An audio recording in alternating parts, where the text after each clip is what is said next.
வணக்கம். இன்னைக்கு நம்ம பார்க்க போகிற ரெசிபி கார அடை பார்க்க போகிறோம்.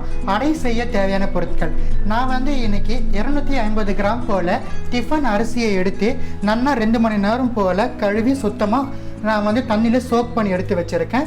டிஃபன் அரிசி, அதாவது குண்டு அரிசி எடுத்து வச்சுருக்கேன். இது 200 கிராம் இந்த அரிசிக்கு பார்த்தீங்கன்னா நல்லா 45 கிராம் போல் உளுந்து எடுத்து தண்ணியில் சோக் பண்ணி எடுத்து வச்சுருக்கேன் 2 மணி நேரம் போல். கடலைப்பருப்பு 25 கிராம் போல் கடலைப்பருப்பு எடுத்து தண்ணியில் சோக் பண்ணி எடுத்து வச்சுருக்கேன் 2 மணி நேரம் போல். பெரிய வெங்காயத்தை 1 எடுத்து நான் ஃபைனாக சாப் பண்ணி எடுத்து வச்சுருக்கேன். வெந்தயம் 1/2 டீஸ்பூன் எடுத்திருக்கேன்.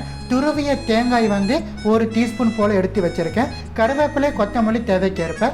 காரத்திற்கு ஏற்ப வரமிளகாய் எடுத்து 2 மணி நேரம் போல் தண்ணியில் சோக் பண்ணி எடுத்து வச்சுருக்கேன்.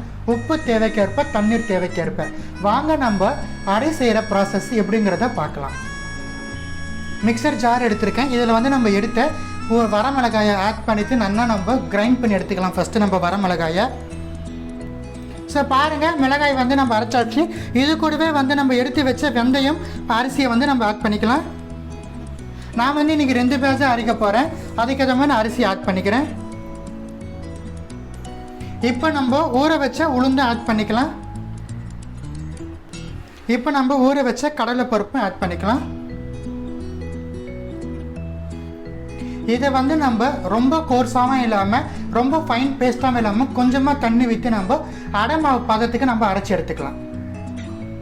பாருங்கள், ரொம்ப ஃபைனாகவும் இல்லாமல் ரொம்ப கோர்ஸாகவும் இல்லாமல் அடை மாவு பதத்துக்கு அரைச்சிட்டேன். இது நம்ம கார தோசைனும் சொல்லலாம், கார அடைனும் சொல்லலாம். இப்போது தேவைக்கேற்ப உப்பு மட்டும் நம்ம சேர்த்துக்கலாம். நீங்கள் மாவு அரைக்க சொல்லவே கூட உப்பு சேர்த்துக்கலாம். நான் மாவு அரைச்சி எடுத்ததுக்கு அப்புறமா உப்பு சேர்த்து நல்லா கலந்து விட்டுட்டேன்.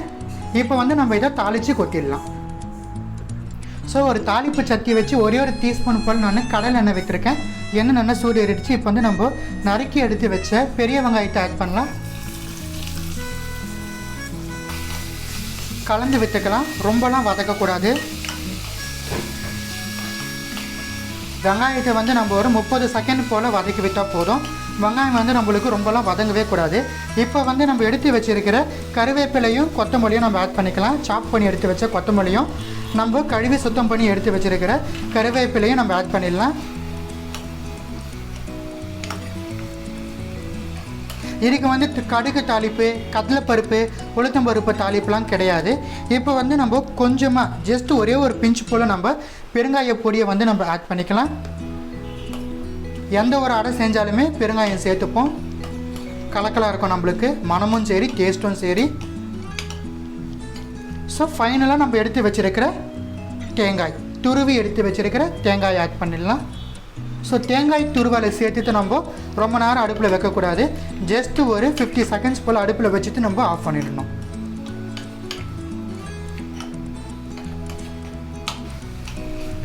பாருங்கள், ஒரு 50 செகண்ட் போல் நல்லா வதங்கிடுச்சு.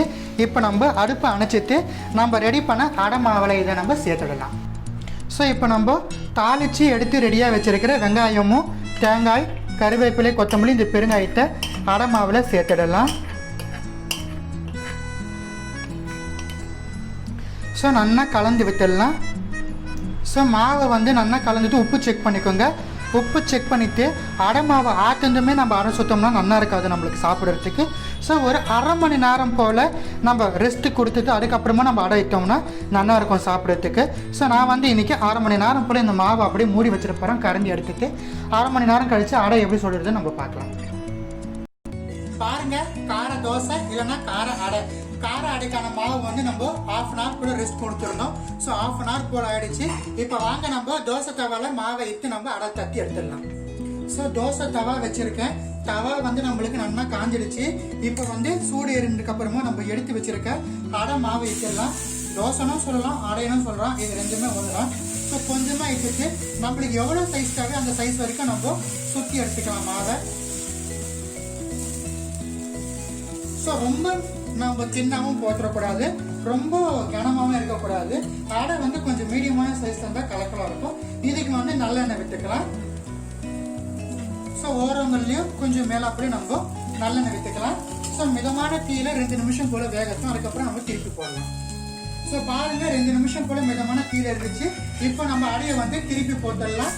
ஸோ அடை பாருங்க நல்லா நம்மளுக்கு கலரா வந்திருக்கு. ஸோ இந்த பக்கம் ஒரு 2 நிமிஷம் போல மிதமான கீழே வேகத்தை நம்ம எடுத்துடலாம்.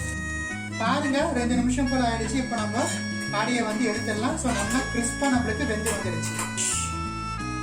பாருங்க இப்போ நம்ம இன்னொரு அடையை விடலாம். 2 குழிக்கரண்டி மாவு விட்டு நம்ம முடிஞ்ச மொத்தம் நம்மளுக்கு மீடியமான சைஸ்ல ரோல் பண்ணிக்கலாம். ரொம்ப தின்னாவும் இருக்கக்கூடாது, ரொம்ப திக்காவும் இருக்கக்கூடாது. பாருங்க இப்போ வந்து நம்ம நல்லெண்ணெய் விடலாம். எப்பவுமே இது போல இந்த கார தோசைக்கு மற்ற எந்த ஒரு அடை செஞ்சாலும் நல்லெண்ணெய் விட்டா கலக்கலான டேஸ்ட்ல இருக்கும். அதே போல பின்னும் கொஞ்சம் எண்ணெய் விடணும். கொஞ்சம் கூடுதலா எண்ணெய் விட்டாலும் நல்லா நம்மளுக்கு அது கிறிஸ்பினஸோட கிடைக்கும். அந்த அடையோடைய கன்சிஸ்டன்சி நம்மளுக்கு. ஸோ மிதமான கீழே 2 நிமிஷம் போல வேகட்டும். அதுக்கப்புறமா நம்ம திருப்பி போட்டு 2 நிமிஷம் போல வேக வச்சு எடுக்கலாம். பாருங்க 2 மினிட்ஸ் போல ஆயிடுச்சு. தோசையை வந்து நம்ம திருப்பிடலாம். நம்ம கிறிஸ்பா நம்மளுக்கு வெந்து வரட்டும். இன்னும் 2 நிமிஷத்துக்கு இதை நம்ம எடுத்துடலாம். 2 நிமிஷம் போல ஆயிடுச்சு.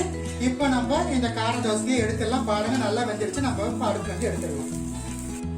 பாருங்க ரொம்ப கலக்கலா ஸ்பெஷலான கார தோசை இல்லைன்னா கார அடைன்னு கூட சொல்லலாம். உங்களுக்காக வேண்டி செஞ்சு காமிச்சிருக்கேன். மறக்காம இந்த ரெசிபி உங்க வீட்டுல ட்ரை பண்ணி பார்த்து எப்படி இருந்துச்சுன்னு எனக்கு கமெண்ட் செக்ஷன்ல தெரிவிச்சிருங்க. இதே போல வேற ஏதாச்சும் ரெசிபிஸ் வேணும்னு கமெண்ட் செக்ஷன்ல கேளுங்க. கட்டாயமா உங்களுக்காக வேண்டி நான் போஸ்ட் பண்றேன். நன்றி, வணக்கம்.